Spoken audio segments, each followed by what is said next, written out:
नमस्कार। एचएनएन का खास प्रोग्राम खास मुलाकात आप देख रहे हैं और मैं हूं आपके साथ विशाल गर्ग।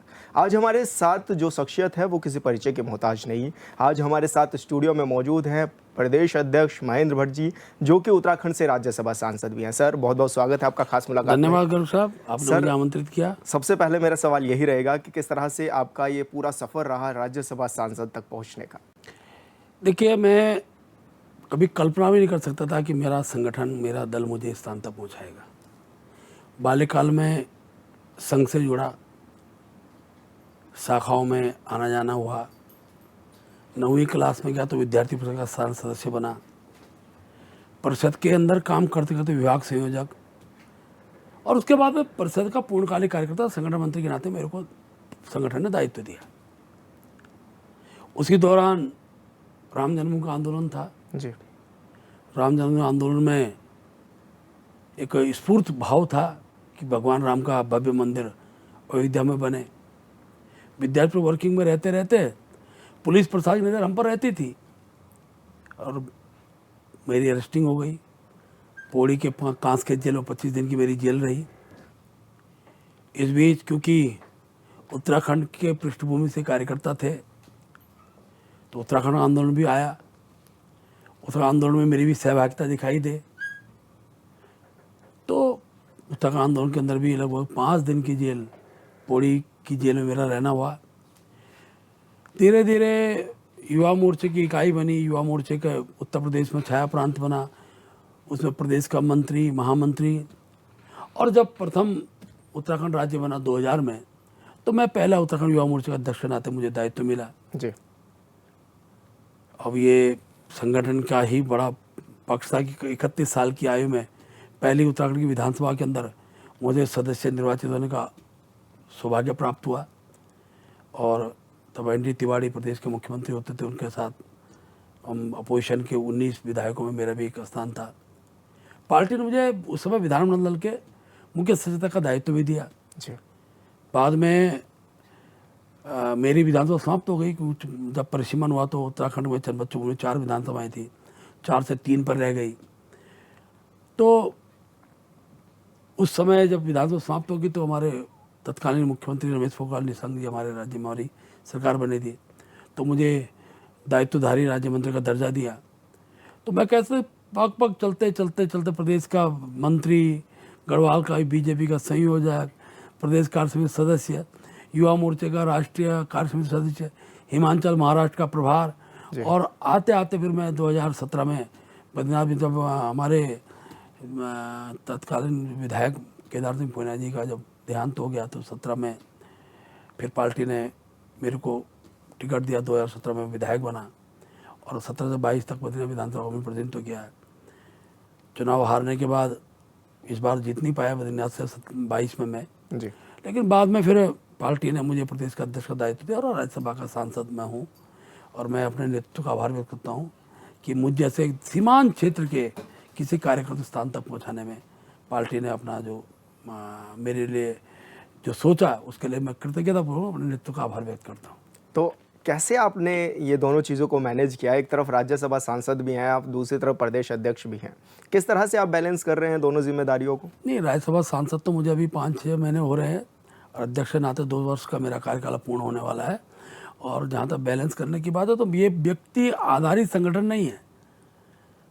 कार्यकर्ता आधारित संगठन के साथ हर काम एक सिस्टम से होता है। जी। तो कार्यकर्ता जो भी कार्यक्रम होते हैं, चाहे चुनाव संबंधी कार्यक्रम हो, चाहे संगठन के संगठनात्मक कार्यक्रम हो, सबकी सामूहिकता से हम कार्यक्रमों की श्रृंखला बनाते हैं और सबके सही जो काम होता है तो फिर उसमें किसी एक व्यक्ति के बटन से हो रहा है, एक व्यक्ति को रहा है, ये भाव रहता नहीं है। और मुझे बताते खुशी भी है कि जब से मैं अध्यक्ष बना तो जितने भी महत्वपूर्ण चुनाव रहे, पंचायत का चुनाव हरिद्वार का रहा हो, चाहे बागेश्वर का चुनाव रहा हो, उसके अलावा हमारा रुद्रप्रयाग का बाई इलेक्शन रहा हो, इसके साथ साथ दुख संघ के सब विरोध चुनाव हुआ, हम ये जरूर है कि इस बार बद्रीनाथ विधानसभा और मंगलौर विधानसभा, इस विधानसभाओं में, क्योंकि दोनों विधानसभाएं हमारे पास नहीं थी। बद्रीनाथ सीट पर मैं स्वयं नहीं जीत पाया था, वहाँ कांग्रेस के विधायक जीते थे।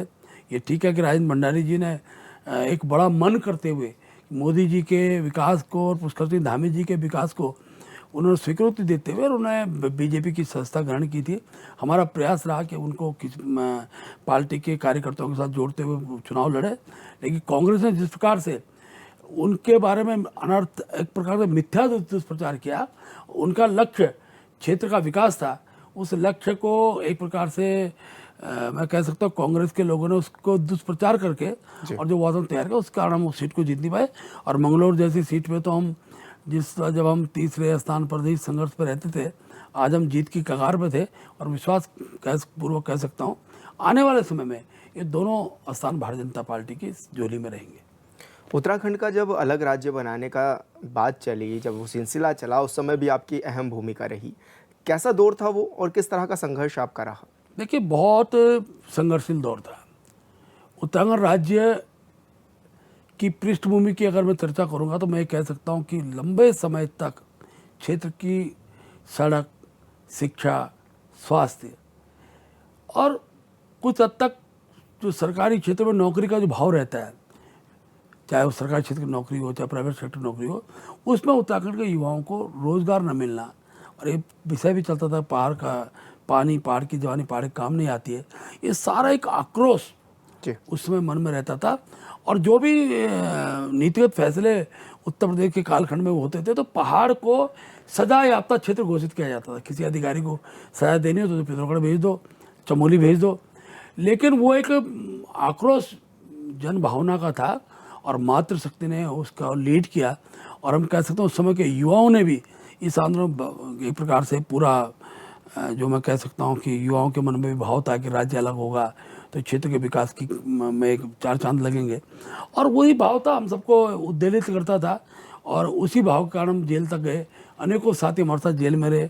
तो मैं ये कह सकता हूँ कि पूरे आंदोलन में जहाँ मातृशक्ति का बहुत बड़ा योगदान था वो युवा शक्ति। फिर मुजफ्फरनगर की घटना होती है, मसूरी घटना होती है, खटेमा की घटना होती है, इस घटना ने तोड़ दिया उस समय का जो शासन था उत्तर प्रदेश के अंदर हो, केंद्र के अंदर हो, जिस प्रकार गोली बरसाई गई, जो प्रकार का अत्याचार किया गया, उससे यहाँ का जनमानस उद्वेलित था। उसने प्राण की आहुति दी, अपने आप को एक प्रकार से मैं कह सकता हूँ राज्य निर्माण में सर्वाधिक अगर योगदान रहा है, अपनी कुर्बानी के साथ योगदान रहा है तो यहाँ के सभी आंदोलनकारियों को रहा है। और मुझे बताते खुशी भी है कि राज्य जब बना तो एक उस रात एक सपना जैसा पूरा हुआ है, क्योंकि अटल जी जब देहरादून आए थे, अटल बिहारी वाजपेयी उसमें प्रधानमंत्री थे, नहीं बने, उन्होंने कहा मेरी सरकार आएगी तो मैं राज्य दूंगा। और उत्तराखंड की जनता ने अटल जी को उत्तर प्रदेश के अंदर में हमारी सारे अच्छे विधायक उसमें जीत के गए थे, केंद्र में सरकार बनी और तत्काल 9 नवंबर 2000 का वो दिन जो आज राज्य के लिए ऐतिहासिक दिन में कह सकता हूँ, हमारा राज्य बना। और राज्य बनने के बाद उस दिशा के अंदर काम प्रारंभ हुए। आज मुझे बताते खुशी है कि हमारे उत्तराखंड के अंदर अधिकतर गांव 200 की आबादी तक गांव सड़कों से जुड़ गए। तो सड़क विहीन उत्तराखंड आज सड़क से जुड़ रहा है। स्वास्थ्य विहीन उत्तराखंड के अंदर स्वास्थ्य की सुविधाएं दुरुस्त हुई हैं। कोरोना काल के अंदर भी अगर अन्य राज्यों की तुलना में आधार पर मैं कह सकता हूँ तो हमारे यहाँ मृत्यु दर कम रही है। ये यहाँ की प्राकृतिक पक्ष भी है, यहाँ की ईश्वरीय शक्ति का प्रभाव भी है, और यहाँ की स्वास्थ्य सुविधाओं में गुणोत्तर जो वो गुणोत्तर वृद्धि हुई है उसका भी प्रभाव है। शिक्षा के क्षेत्र में आज दूर दराज के क्षेत्रों आप देखिए इंजीनियरिंग कॉलेज खुल गए, मेडिकल कॉलेज खुल गए हैं, इसके साथ ITI पॉलिटेक्निक तो आज मुझे लगता है हर ब्लॉक विकास खंड के अंदर है। हायर एजुकेशन के सब इंस्टीट्यूट और आजकल हर ब्लॉक मुख्यालय में डिग्री कॉलेज खुल गए हैं। तो शिक्षा का क्षेत्र हो, स्वास्थ्य का क्षेत्र हो, इस दिशा में काम किया। हाइड्रो प्रोजेक्ट के क्षेत्र में बड़ा काम हुआ है। लेकिन मैं कह सकता हूँ कि जिस दिन हम 40 साल के इर्द गिर्द जब हम देश की आज़ादी का 100 वर्ष पूरा करेंगे तो मैं कह सकता हूँ उस दिन तक उत्तराखंड के अंदर भारतवर्ष के अंदर सबसे विकसित राज्यों में अगर किसी की रेटिंग नंबर 1 पे होगी तो उत्तराखंड की होगी। आपातकाल जैसा दौर भी देश की जनता ने देखा, ऐसे में उसको बीजेपी काले दिन के रूप में मना रही है। किस रूप में आप उसको देख रहे हैं? देखिए, लोकतंत्र का अपना एक स्थान है और आज पूरे विश्व के अंदर भारत लोकतंत्र के लिए माना जाता है। सबसे विश्व की सबसे बड़ी आबादी वाले देश के अंदर अगर चुनाव होता तो शांतिपूर्ण ढंग से चुनाव होकर, और कुछ दिन पहले तक तो ईवीएम चलाने वाले भी आज उनकी बोलती बंद हो गई है। तो हमारे हर व्यवस्थाओं पर एक मोहर लगी है, विश्व के अंदर हमारी निर्वाचन पद्धति में मोहर लगी है। लेकिन वो भी तो कालखंड था जब सुप्रीम कोर्ट देश के तत्कालीन प्रधानमंत्री इंदिरा गांधी जी के चुनाव को अवैध घोषित करता हो और पूरा तंत्र बदलते हुए संविधान बदलकर और इमरजेंसी लगा दी जाती है। और उस समय सारे अपोजिशन के लोगों को जिस प्रकार से पकड़ पकड़ कर उनको यातनाएं दी गई, उनको जेल में ठूसा गया, तो आज वो जो दिन है वो दिन काला दिन तो मानेंगे ही। हमारे पूर्वज रहे होंगे जिन्होंने देश के लोकतंत्र के लिए संघर्ष किया होगा, जो लोकतंत्र के पुजारी थे। अगर लोकतंत्र के अंदर अपोजिशन का इस प्रकार से हत्या की जाएगी तो उन लोगों को आने वाली पीढ़ी को भी बार बार बताना पड़ेगा, कोई भी प्रशासनिक तंत्र आए, कोई भी देश की सरकार में राज करे, इस प्रकार के हथकंडे कभी ना उठाए। इसलिए प्रधानमंत्री का आभार व्यक्त करता हूँ कि लोकतंत्र विरोधी दिवस काला दिन के रूप में उस तारीख को चुना गया है। और मैं कह सकता हूँ कि इसके बाद इस प्रकार के कुछ षड्यंत्र कुरचना करने वाले इस देश के अंदर कभी सोच भी नहीं सकते, जो प्रधानमंत्री जी ने अब निर्णय ले लिया है और हम इसका स्वागत करते हैं। मुख्यमंत्री पुष्कर सिंह धामी ने भी 3 साल का कार्यकाल पूरा कर लिया है, किस रूप में आप उनके कार्यकाल को देखते हैं? देखिए, मैं तो एक प्रकार से अगर कहूँ कि देवभूमि में ना, ये देवभूमि नेतृत्व का उभार करती है जी। पुष्कर सिंह धामी उनमें से एक है। गोविंद वल्लभ पंत उत्तर प्रदेश का प्रतिनिधित्व किया, नानादत्त तिवारी यूपी से लेकर देश का प्रतिनिधित्व किया, हमारे कितने नाम गिनाऊं, एच.एन. बहुगुणा यहाँ से लेकर इलाहाबाद और जिन्होंने हरियाणा तक में लोक दल की सरकार बनाई। ये नेतृत्व उभारने वाला क्या, मेजर बी.सी. कन्नूड़ी, भगत सिंह कोश्यारी। देखो भाई, इस राज्य के अंदर नेतृत्व को सींचने का काम यहाँ की जनता प्रभावी रूप से करती है। और पुष्कर सिंह धामी जी ने अपने 3 वर्ष के कार्यकाल में, मैं सबसे बड़ा अगर उनकी उपलब्धि कहूँ तो देवभूमि के देवतुल्य स्वरूप को बनाए रखने में उनका बहुत बड़ा योगदान है। किस प्रकार से देवभूमि के अंदर आक्रमणकारी जमीनें कब्जा कर रहे थे, धर्म के नाम पर, मजारों के नाम पर। समान नागरिक संहिता संविधान में पक्ष है कि एक दिन आएगा देश के अंदर समान नागरिक यूसीसी लागू हो, लेकिन लगाने की हिम्मत, उसको लागू करने की हिम्मत देश के किसी राज्य में नहीं हुई। मेरे मुख्यमंत्री जी ने उस काम को किया। नकल विरोधी परीक्षा, कल्पना करिए आप, ये नकल क्या अभिशाप बन चुका था उत्तर प्रदेश के कालखंड से। पहाड़ की प्रतिभावान लड़का जो है कुंठित होता था, आज वो लड़का 3-3 4-4 5-5 जगह सर्विस की कोचिंग में एग्जाम में निकल रहा है। तो मैं कह सकता हूँ कि नकल विरोधी कानून का उस प्रभाव था, उस प्रभाव से प्रतिभाएं कुंठित होने से बची है। उनको पता है कि महिलाओं से ये राज्य बना है, 33% आरक्षण का विषय रहा हो। दंगा विरोधी कानून जो लाए, आखिरकार किसको देखे? ठीक है, लोकतंत्र में आंदोलन के अलग भिन्न आयाम है, लेकिन किसी की संपत्ति को तोड़फोड़ करना, सरकारी संपत्ति को तोड़फोड़ करना, ऐसे लोगों को जेल तक पहुंचाने का काम, ये बड़ा काम पुष्कर धामी जी ने किया। और वो अभी शुरुआत है, आप देखते जाइए पुष्कर धामी राज्य के विकास के लिए किस प्रकार से आगे कदम बढ़ाने वाले। धर्मांतरण कानून भी आप लेकर के आए, उसका कितना असर देखने को मिल रहा है अब उत्तराखंड में? देखो भाई, जिस क्षेत्र में गरीबी होती है उस क्षेत्र में लालच देकर धर्म परिवर्तन का अभियान चल रहा है जी, पूरे देश में। आज मैं अगर ये कहूँ कि हमारे जो दक्षिण के राज्य हैं और पूर्वोत्तर के राज्य हैं, उन राज्यों में गरीब लोगों को किस प्रकार से मुस्लिम ईसाई बनाकर केवल लालच देकर, पैसा देकर, ये जो क्रम चल रहा है, उसके कारण सीमावर्ती क्षेत्र भी एक प्रकार से खतरे की श्रेणी में है। ठीक है, हर व्यक्ति को अपना पूजा पद्धति का अधिकार है, अपने धर्म को मानने का अधिकार है, इसमें कोई रोक टोक नहीं, लेकिन लालच देकर और धर्म परिवर्तन करना, ये एक प्रकार से कुछ लोगों का चंदा वसूली का एक कार्यक्रम बन गया था। अनेकों इंस्टीट्यूट, अनेकों धर्मावलंबी इस काम में लग गए थे। लेकिन ये देवभूमि है, और देवभूमि में अगर मुझे तो लगता है कि ईश्वर जो है पुष्कर धामी जी के सपने में आए होंगे कि पुष्कर, ये देवभूमि की रक्षा कर। और देवभूमि के अंदर जबरन धर्मांतरण का जो कानून आया है, इसने इसके स्वरूप को बनाए रखने में एक अपना स्थान ये भविष्य में दिखाई देगा। आज धीरे धीरे इस प्रकार का भय उन सब लोगों के मन में है, और मैं दावे से कह सकता हूँ, जिस प्रकार से लफ्ज़ जिहाद के नाम पर यहाँ की बेटियों को ले जाकर फिर धर्म परिवर्तन करना, जिस प्रकार से गरीब जनता को लालच देकर और उनके साथ इस प्रकार व्यवहार करना, जो कई दिनों, पिछले दिनों जब ये कानून नहीं था उससे पहले की जो घटनाएं हमारे सबके सामने, उत्तरकाशी घटना हो चाहे कर्णप्रयाग चमोली घटना हो, ये सब घटनाएं उस पर एक कंट्रोल इस रूप में होगा, और ये भय का वातावरण इस प्रकार के लोगों के मन में बैठेगा, और देवभूमि का देवतुल्य स्वरूप ये बनाए रखा जाएगा। बिल्कुल सर, और यहाँ पर एक छोटे से ब्रेक का रुख कर लेते हैं और ब्रेक के बाद लगातार हमारे साथ बने हुए हैं राज्यसभा सांसद प्रदेश अध्यक्ष महेंद्र भट्ट जी। तो कहीं मत जाइए, बने रहिए हमारे साथ और देखते रहिए खास मुलाकात।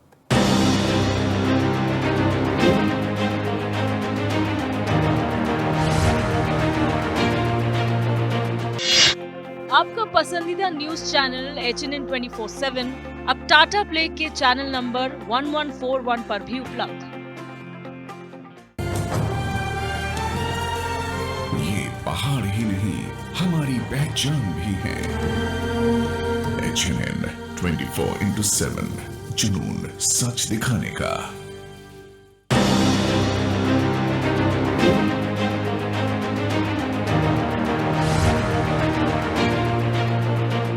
ब्रेक के बाद स्वागत है आपका खास मुलाकात में। हमारे साथ लगातार प्रदेश अध्यक्ष और राज्यसभा सांसद महेंद्र भट्ट जी बने हुए हैं। सर, मेरा अगला सवाल यही है कि जिस तरह से भू कानून की मांग लगातार प्रदेश में बढ़ रही है, किस रूप में आप उसको देख रहे हैं और सरकारें क्या कुछ चेता रही हैं, क्या कुछ कदम उठा रही हैं इस ओर? देखिए, ये भी सच है कि उत्तराखंड को एक सीमित भू दायरा है, जी, क्योंकि लगभग पहाड़ी क्षेत्र की जब 1980 के अंदर जब वन अधिनियम बना तो हमारा बहुत बड़ा भूभाग वन क्षेत्र से जुड़ा हुआ है। हम पे काश्तकारी उद्यम का जो क्षेत्र है थोड़ा बहुत तराई का क्षेत्र है उधमसिंह जिले का, और बाकी देहरादून और हरिद्वार जिले के क्षेत्र में है। और ये भी सच है कि उद्यम भी चाहिए और भूमि की रक्षा भी करनी है। और मुझे बताते खुशी भी है कि भू कानून के संदर्भ में अगर पहली चर्चा किसी राजनीतिक दल ने की है तो भारतीय जनता पार्टी ने की है, क्योंकि इस बीच जब इंडस्ट्री बुलाने की बात आई तो ये विषय है कि आखिर इंडस्ट्री के लिए स्थान कहाँ मिलेगा। अभी रेलवे कनेक्टिविटी का काम चल रहा है, खंड रेल लाइन का बिछाने का काम है, सारा विषय है। तो अब ऐसा नहीं हो सकता रेल लाइन जा रही है तो रेल के लिए भूमि न दी जाए।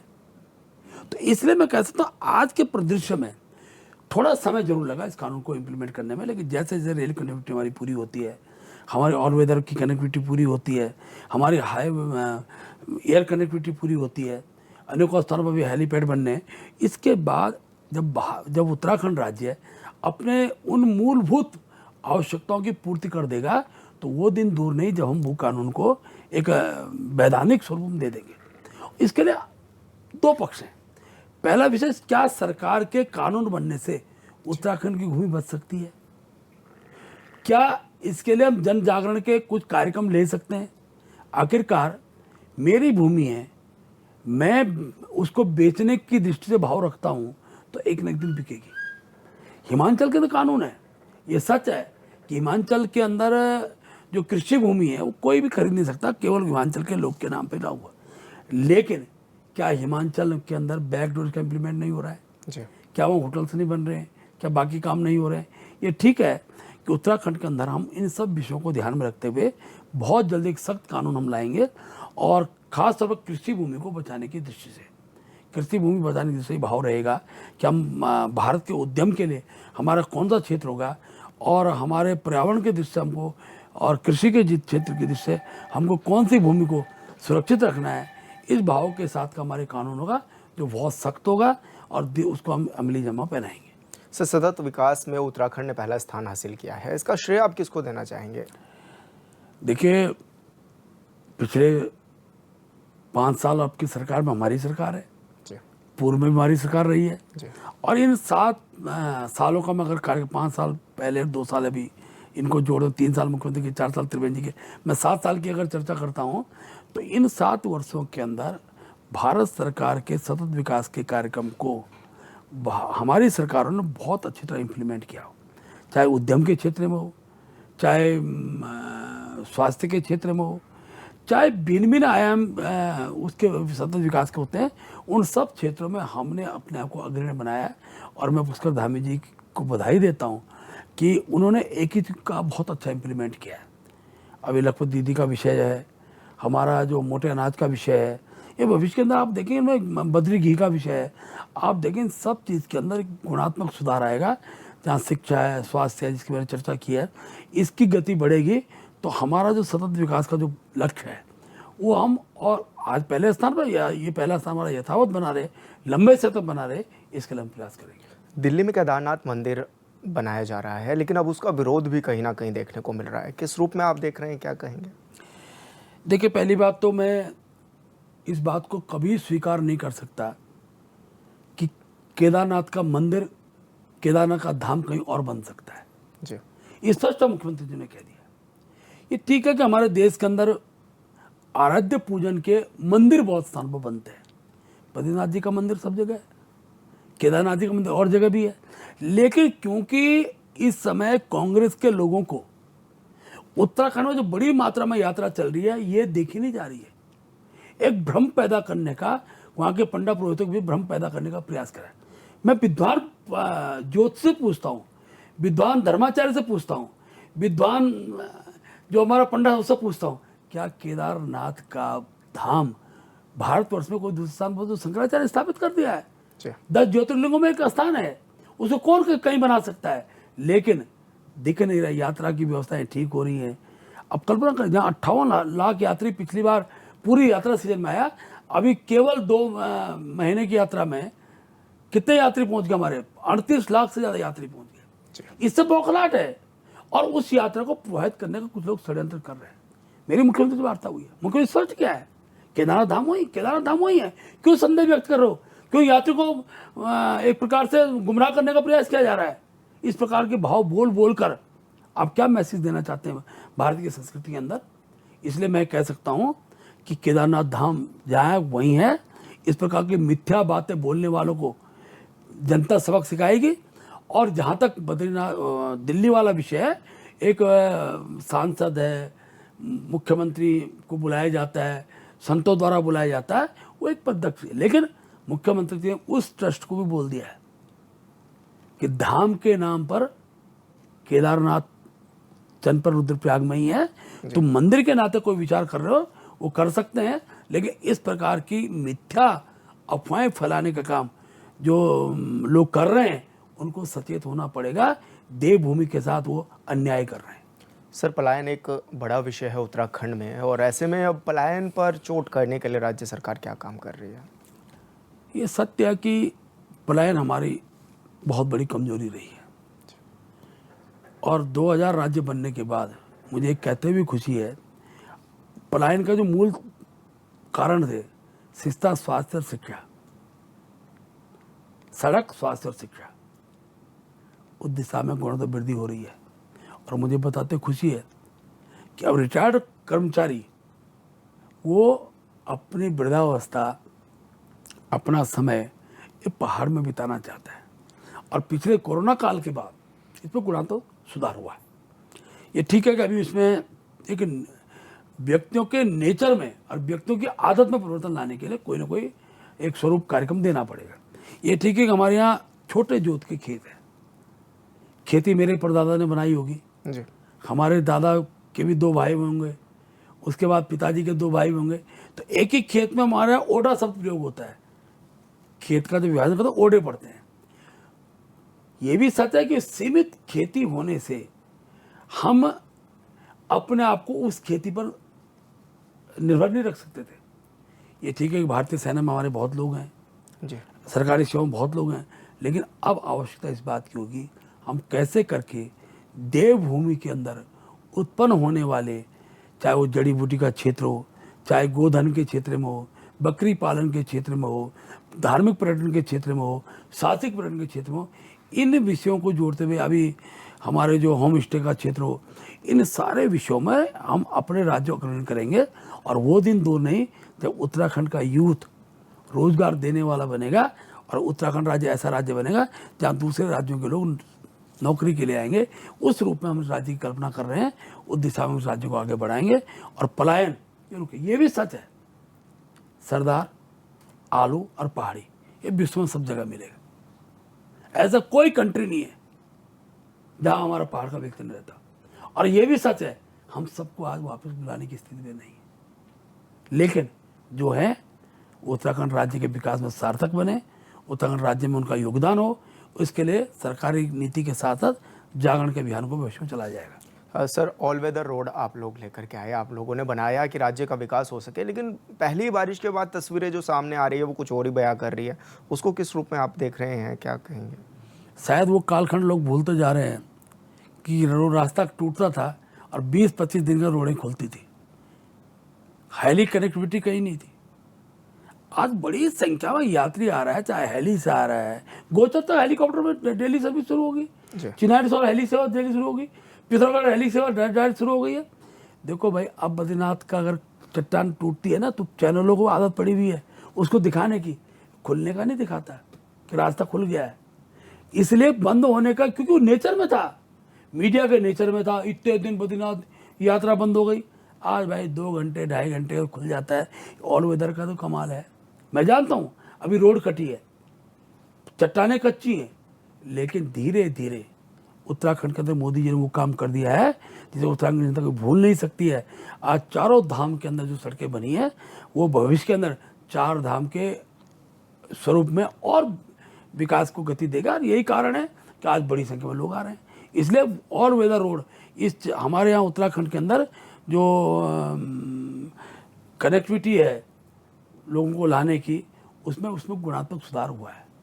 जी, उत्तराखंड में लोकसभा इलेक्शन हुए तो आप 5 सीटों पर जीते, लेकिन जब उपचुनाव हुए 2 सीटों पर तो हार गए। इसके पीछे का कारण क्या मान रहे हैं आप? देखिए, लोकसभा के अंदर भारतीय जनता पार्टी ने जो कमिटमेंट देश से किया था, देश के मन मस्तिष्क में मोदी जी थे और मोदी जी उत्तराखंड के प्रति भाव रखते हैं, वो यहाँ का जनमानस जानता है। हमने कहा था 5 कमल की माला मोदी जी को भेंट करेंगे, हमने अपना वादा पूरा किया। जहाँ तक 2 बाई इलेक्शन की बात है, ये ठीक है कि मैंने शुरू में कहा कि राजेंद्र भंडारी जी जब आए तो उनके दृष्टि में भी, उनके भाव में उस क्षेत्र का विकास था। वो विकास करना चाहते हैं, विकास के रूप में उनको पता था केंद्र में बीजेपी की सरकार आ गई है, राज्य में सरकार आ गई है, मैं केंद्र सरकार के साथ रहूँगा तो इस क्षेत्र के विकास को करूँगा। लेकिन कांग्रेस के लोगों ने जिस प्रकार से राजेंद्र भंडारी जी के बारे में कुप्रचार किया, ठीक है, अपोजिशन में व्यक्ति की भाषा अलग होती है। हम जब व्यक्ति को अपने साथ लेते हैं तो उसको अपने भाई के रूप में स्वीकार करते हैं। और हमने कहा था कि राजेंद्र, कमिटमेंट था हमारा कि बीजेपी में आएगा, बीजेपी टिकट पर चुनाव लड़ाएंगे। और सबसे बड़ी बात है कि मोदी जी के लिए 3 साल पहले अपने विधायक की त्यागना ये व्यक्ति का छोटा समर्पण नहीं था। बीजेपी दल के अध्यक्ष नाते मैं अगर कहूँ, लेकिन कहीं चूक रही है। और देखिए, मैं जब गिनती देख रहा था, 15 राउंड की गिनती थी, हम किसी में 300 वोट पीछे रह रहे हैं, किसी राउंड में किसी में 200 वोट पीछे रहे हैं। अगर मैं 200 की गिनती भी करूँगा तो 15 दूनी 30, 3000 तो, और 300 के हिसाब से 4500 के आसपास ये मामला बनता है। लेकिन हम इसमें सुधार करेंगे। और ये ठीक है कि जिन खास तौर पे मैं अगर उसका मैं मोटा अगर भाव के दृष्टि कहूँगा तो जनजाति में अभी हमको काम खड़ा करने की आवश्यकता है। पूरा जोशीमठ की बेल्ट में जो जनजाति समुदाय रहता है, उन बूथों पे अभी हम, आज भी मैं जीत पाया था, ना भंडारी जीत पाए बीजेपी के नाते, तो हमको उसमें अपने काम की गति को बढ़ाना है। तो कुप्रचार भंडारी जी के बारे में किया गया, उसमें कुछ मैं दावे से कह रहा हूँ कि भंडारी जी का जो राजनीतिक नेतृत्व है उसकी कमी खलेगी बद्रीनाथ के लोगों को, और हम भविष्य उसी को ठीक करेंगे। जहाँ तक मंगलौर की बात है तो मंगलौर में तो हमने वो चमत्कार कर दिया कि कांग्रेस हारते हारते बची है। कहाँ खुश हो रही है, किस बात को खुश हो रही है? हमको कहाँ हराया, बसपा को हराया। तो इसलिए दोनों सीटों का अगर मैं कहूँगा, ये ठीक है कि हम चाहते थे कि हम दोनों सीटों जीतें, उस क्षेत्र के विकास में सरकार के तंत्र के हिसाब से क्षेत्र का विकास हो, और वहाँ की जनता भी चाहती थी कि विकास के लिए मतदान करे। लेकिन कांग्रेस ने जो कुप्रचार किया, उस कुप्रचार का जो अब प्रभाव पड़ेगा वो वहाँ की जनता को भविष्य उसका पश्चाताप निश्चित से करना पड़ेगा। धन्यवाद सर, आप खास मुलाकात में आए, आपने हमें समय दिया। प्रदेश अध्यक्ष और राज्यसभा सांसद हमारे साथ आज स्टूडियो में मौजूद थे, जिनसे हमने खास बातचीत की है। खास मुलाकात में मेरे साथ इतना ही। आप बने रहिए HNN 24/7 के साथ। नमस्कार।